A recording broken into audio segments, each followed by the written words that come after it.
Ladies and gentlemen, please welcome to the stage Executive Director for Grantmakers for Education, Celine Coggins.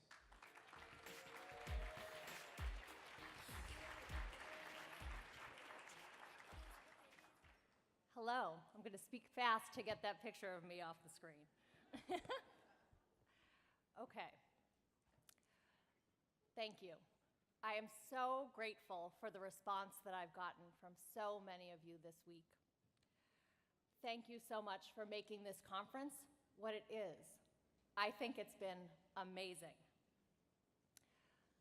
I wish I got to speak first because there have been so many really important things that I've heard and I've learned from all of you.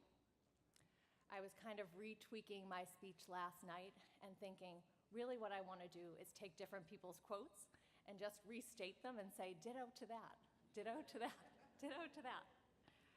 Also, I came into this conference feeling like I knew a thing or two about education, and I'm coming out just realizing how much I have to learn from all of you, and how much more I have to learn.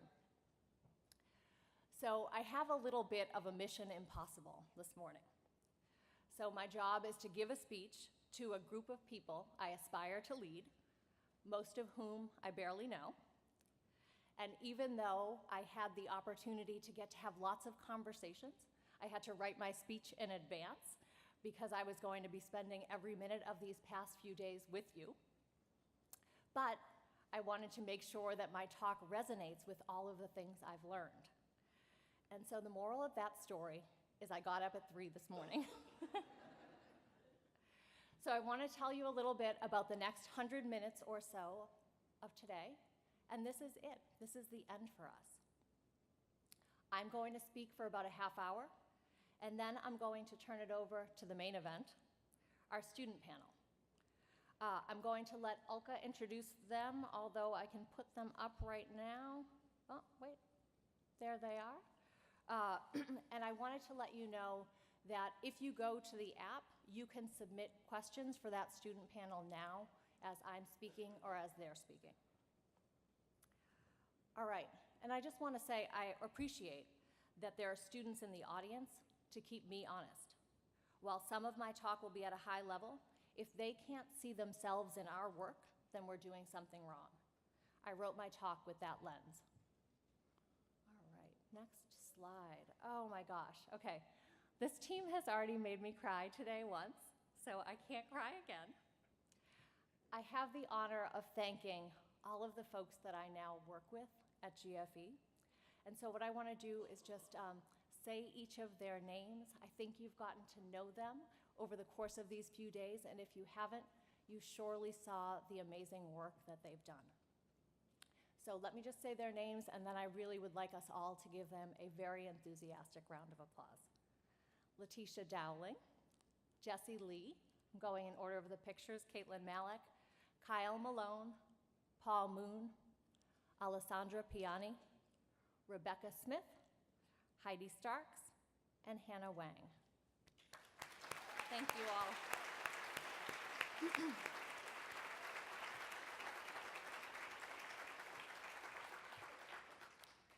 And I want to give a special shout out to Anna Tilton. Can't even find her in the audience, but Anna has been the most incredibly gracious person through this transition. She has given me all that I need to set me up for success in this role and for the next stage of GFE. And I'm just incredibly grateful for her. So Anna, I don't know, I can't see her, but.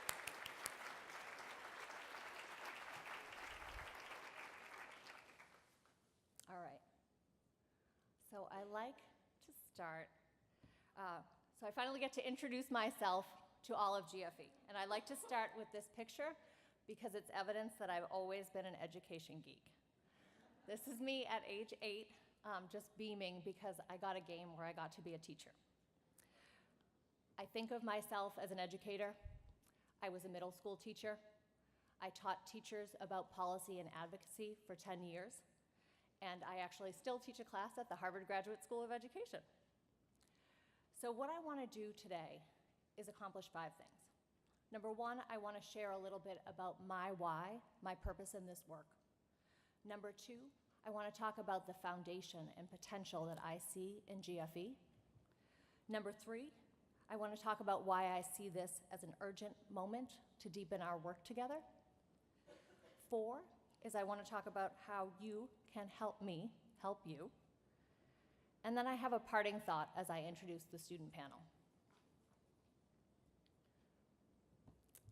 All right, I've never told this story to a big group before. I want to start by saying that I wouldn't be here without the generosity of philanthropy. Being a grant recipient as a young person is my origin story as a leader and a lifelong educator. My mom died when I was 18, the summer between my freshman and sophomore years of college. A year earlier, I had escaped from a rundown city high school to a wonderful, elite New England liberal arts college. I thought I'd found heaven on earth. But in a flash, medical and funeral bills overwhelmed my family, and we didn't have the money to send me back to school. As crazy as it sounds now, my dad sent me back anyhow. I'm one of six, and I think he just needed to get rid of one of us. So I spent September of 1992 kind of sneaking around the campus, getting pink slips from the bursar's office telling me to come in, and basically worrying that someone was going to come into one of my classes with a net and haul me off. What I remember most from that time of my life was lying in my dorm room bed and praying what I like to call the selfish teenage prayer, and I have teenagers now, so I can say that. The prayer goes something like this: Dear God, if you let me have just this one thing, and for me it was let me stay at college, I'll never ask you for anything ever again. So I spent my life like that for more than a month, but I finally decided I had to go to the bursar's office to meet my fate. I knew I was going to get kicked out of school. So the conversation began predictably enough with a little lecture on responsibility and attending to college business, but then it took an acute turn for the better. I wasn't being tossed out of school. On the contrary, a donor had heard of my situation and wanted to pay my tuition for the remainder of the year on the condition that he or she would remain anonymous. Stunned, I accepted, and in that moment, the trajectory of my life was permanently altered. A week later, I was asked back, surely to retract the offer. Again, my assumption couldn't have been more wrong. The donor had decided to extend the offer and cover my tuition through graduation. I've never found out who that person is. That person could be in this room. That's how I live my life. So I got this opportunity that my family couldn't afford, even with substantial financial aid. And my college experience taught me how much of a waste my prior 12 years of school were. I was in classes with people who'd gotten the K-12 experience money can buy in this country. It took me years to catch up, but I did. I got the degree, I got all of the experiences, the status that comes with it. It's the treasure of my life. It still motivates me every single day. So I got the good education, the one that most of the kids I grew up with don't even know exists.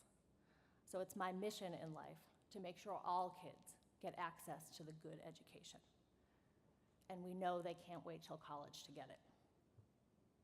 Government is not going to do it on its own. It needs powerful external forces like philanthropy to push it and help lead the way to innovation. So that's why I'm here. All right, next section. So why I believe in the power of this organization at this moment in time. First, I believe in the power of networks. As many of you know, I founded and ran a group of teachers, Teach Plus, for a decade. It started as 16 teachers from Boston in a community space above a bank, and when I left in 2017, it had grown to 30,000 teachers in 12 states. Numbers are power. As you look around this room and reflect on the experiences we've had this week, the energy and momentum that builds in a network is undeniable. I like herding cats. I'm grateful for the opportunity you all have given me to get in the middle of a messy community with lots of diverse points of view and help you figure out how to shine a light that is brighter than the single bulb your organization represents. And I know that good network leadership starts with listening. I know that will be my first key to success in building the future of GFE into our shared vision. Second, I believe in the power of collective action. We're here because there's a single common denominator that matters to us, students. More than that, we have some common denominators in how we define the problem of serving students. That is, Black and brown students, immigrant students, low-income students are not getting what they need to succeed.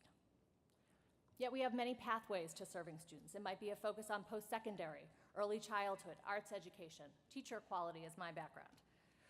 We are an intentionally big tent because together we can better understand and serve learners for their whole selves. And to me, that's more than the conference tagline. The mom in me knows that's the only way we can reach children. So, how do you respect a group of people where there's diversity of ideas and help to lead them to an impact where you can say the whole is greater than the sum of its parts? Here's my favorite little slide on that. This is my favorite professional challenge. I had the privilege of trying to figure out how to help teachers thread complicated needles and speak with a shared voice on all sorts of issues in my past life. When ESSA was being debated and testing was the thorniest issue, we had over 5,000 teachers get involved in congressional briefings and letters to legislators, in polls, in changing testing systems in states and locally. Then, as the furor around testing became so heightened that the president decided to get involved, I got the call to send 2 teachers to speak with him on behalf of the 5,000. So I love helping on the architecture side of getting to a tangible collective impact. In this case, President Obama himself weighing in on limiting testing. So I've gotten to spend a little time listening to the impact groups talk. I'm really eager to dive more deeply into this work and share responsibility for it. So if you are in the post-secondary in our PSA 2 impact group, right? Who's here from that? We have so few people left, but they, they offered a great series of sessions this week. Who's here from our arts education impact group? Yes, yay. You guys got us out of our kind of sit and get conference mode and made things a little more interesting. And then we have our equity group. I think there are some equity people still here, yes. So I got to be involved in a conversation and learn about the case study that was written last year, which now other member organizations are using to have a springboard for a conversation on race and on other DEI issues and figuring out what they need for additional training. So this is great work. I hope we can deepen it. I've also been looking at other member organizations for how they do collective action that both matters locally, matters nationally, and matters in the immediate moment for students. So this is a slide from a different network, Chiefs for Change. They were working with data insight partners. So state commissioners of education wanted to get more students to complete federal financial aid forms. They wanted to be able to have students unlock millions of dollars and access post-secondary. So they created this kind of friendly state-to-state competition to hold each other accountable. And along the way, they had to share ideas for how do you change policy in your state? How do you do it in yours? Some of them ended up requiring the FAFSA completion for a graduation requirement. What they did ended up drawing public attention to the issue and drove up the number of completers.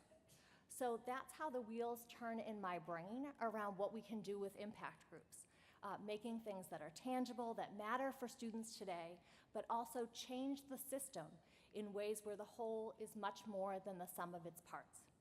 This was one of the pieces that I'm carrying from my past work life that made me most excited about this job.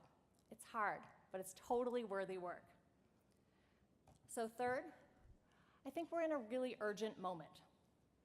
Say what you will about the last presidential administration, but they took an interest in education. They exerted a level of thought leadership on specific issues, on prioritizing disadvantaged students and students of color, and that thought leadership is absent today. There's a role for philanthropy to play in filling that vacuum. I want to connect a couple of data points for why I say that and why now.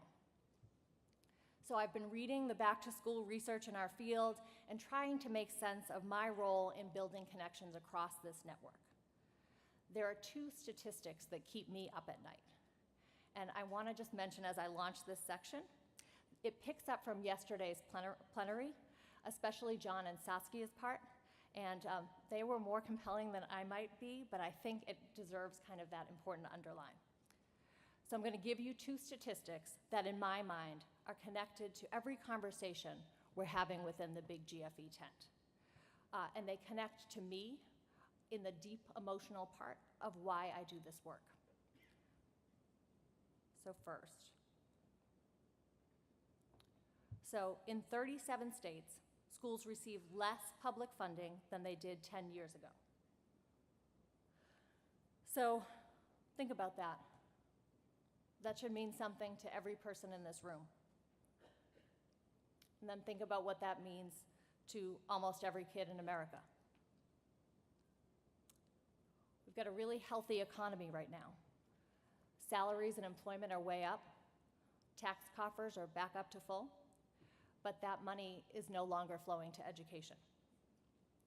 And also, as someone who has worked in policy and education budgets, we're kidding ourselves to say that our issues in this room aren't competing with one another if overall resources continue to be cut to the bone. We need to work together in calling this out as unacceptable. Second, despite what we know and have known for years about the fact that it takes more money to educate disadvantaged students, only 12 states send more money to low-income districts than they do to high-income districts. Clearly, this is not just an income issue. It's evidence of systemic racism. Black and brown students receive fewer dollars, and districts with high concentrations of black and brown students, this gap compounds to millions, even tens of millions of dollars of a gap each year. So we've got a shrinking overall pie, and still we're squeezing dollars from the students who need them most. So this is the fire in my belly. This is the filter I have in most conversations. We can talk about all kinds of equity in this network, but we cannot achieve any of them without resource equity. Yes, we need to all be there. So why do I bring this to all of you? You are the ones who've been propping up public education for the past decade. You are the ones who've been making it possible for kids to have what they need when the government shirks its responsibility. Things like access to pre-K, things like opportunities in the arts, things like the support needed to find a path to college or career. Philanthropy should be additive. It should create a space for innovation. We can't play that role if governments aren't pushed to provide the basic foundation for every student. There are 36 gubernatorial elections in a couple of weeks. This is an opportunity to educate new leaders on our issues. To quote Scott Palmer from a session yesterday, you can do much more than you think to influence their thinking and direction. GFE can help you understand how, I can help you understand how. I'm a policy geek at heart, and I think this is incredibly important work that we all can do together. We know that ESSA has set state leaders up to be the most important actors in how education looks in this country. They have so much latitude to act and to make changes. The feds are no longer minding the shop. This is an opportunity. But most people in the know would say governors and legislators have lost interest. For example, yesterday in a session, California Assemblywoman Shirley Weber said just as much, that legislators have lost interest. At a moment when states have the power to define and drive the education agenda, they're saying, I choose to walk away and invest in other things. Powerful people, like those in this room, have to find a way into their offices. We have to find a way to get our grantees into their offices. We need to do this. All right, let's talk about what I need from you. So I hope I've given you an idea of why I'm here and what I believe we can accomplish together. I hope I'm able to do Anna's legacy proud, to take the great foundation we have and to deepen our web of offerings in ways that you've told us you'd like to see. So how can you help me serve you best? First is just meet me halfway in building the relationship. All of you on your table should have flyers about the things that I'm trying to do in my first 100 days to get to know you. So take a look at those and participate. Help me learn philanthropy. I have always been on the other side of the table asking you all for money, and so there are things about the practice of giving that I can still learn. I also want to learn more about many of the issues that we tackle in the room, so please, if you have things that you read, things that I should read, please share them with me. I have one more on this, help me get to know you, and my teen and tween daughters would die if they heard me say this, but please invite me to the things you do. My deepest fear at this moment is that you will have attended my party and then will not reciprocate. So I need that. I need to be able to figure out where I need to be. So second, help me make sense of some of the big questions in our work. Here's one coming out of this week that I'd really love your feedback on, so email me, whatever. So, are we making it too easy on ourselves when we all espouse radical agreement about the importance of equity? Is it actually a way for some of us to put off harder conversations we don't want to have? So I wrote a book on advocacy last year, and one of the chapter titles was Equity is Everything and Nothing. What I mean is, if we don't have a shared definition of equity and some tangible markers on what we are seeking as progress, then everyone, including our grantees, including the general public, gets to say they care about equity, but not really take action outside their comfort zone. So from what I heard this week, I feel like we need 5 equity impact groups, right? We need one on restorative practices in schools. We need one on development for emerging leaders in color. We need one on teacher pipeline. And we certainly need one on resource equity. So if we were to do something like that, we would be able to define then what are we looking for in each of those areas, because each of those areas matters as part of the bigger puzzle. So I want to be able to kind of ask those questions with you and figure out where we go from here.